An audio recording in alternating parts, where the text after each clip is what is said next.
स्वागत है एक बार फिर से चुनावी समर में।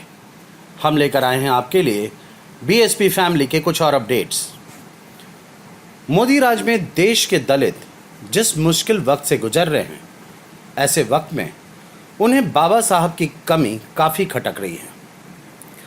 खैर, बाबा साहब को दलितों की भलाई के लिए जितना करना चाहिए था उतना उन्होंने कर दिया, और अगर उनसे कुछ अधूरा छूट गया तो उन्हें पूरा करने के लिए देश में ऐसे कई नेता हैं जो जनता के लिए कुछ भी करने के लिए तैयार नजर आ रहे हैं। वैसे भी आजकल देश की जनता जय श्री राम का जवाब जय भीम कहकर दे रही है।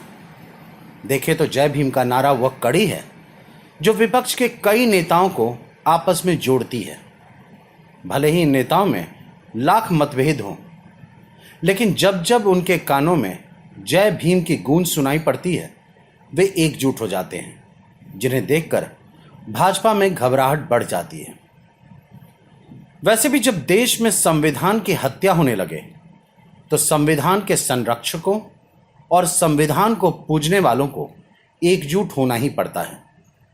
जैसा कि हम जानते हैं कि मायावती, चंद्रशेखर आजाद रावण और राजरत्न अंबेडकर हमेशा ही जय भीम का नारा लगाते रहते हैं। वहीं ओवैसी भी इन दिनों जय भीम का गुणगान करते नजर आते हैं, लेकिन इन सभी नेताओं की राहें जुदा हैं, जिसकी वजह से मोदी सरकार और भाजपा के हौसले काफी बुलंद हो गए हैं।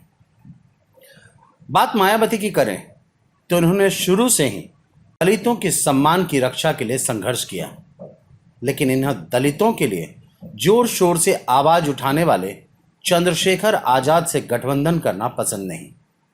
वहीं चंद्रशेखर ने भी अपनी पार्टी बनाते ही मायावती पर निशाना साधना शुरू कर दिया। दूसरी ओर राजरत्न अंबेडकर दलितों के हितों की रक्षा के लिए विदेशों में भी जाकर लड़ाई लड़ रहे हैं, लेकिन वह सक्रिय राजनीति से दूर हैं। इन सब के अलावा ओवैसी भी दलितों के लिए आवाज उठा रहे हैं, लेकिन दलितों ने अभी इन पर भरोसा करना शुरू नहीं किया है। इसकी एक वजह यह भी है कि ओवैसी गुस्से में कभी कभी मायावती पर भी निशाना साध देते हैं, जो दलितों को रास नहीं आता। यानी कि दलितों के लिए आवाज उठाने वाले सभी नेता एक होकर भी अलग अलग हैं, और इनकी यही दूरी भाजपा की ताकत बन गई है। इसकी वजह से ही देश में मोदी सरकार ने संसद से CAA और NRC को भी पास करवा लिया।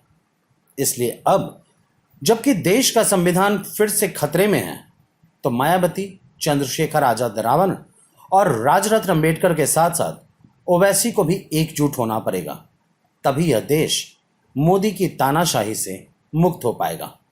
हमारे साथ बने रहने के लिए आपका धन्यवाद। आप हमारे प्रोग्राम्स को today's.com पर भी देख सकते हैं, और आप हमें टुडेज टीवी पर ट्वीट भी कर सकते हैं। Thank you.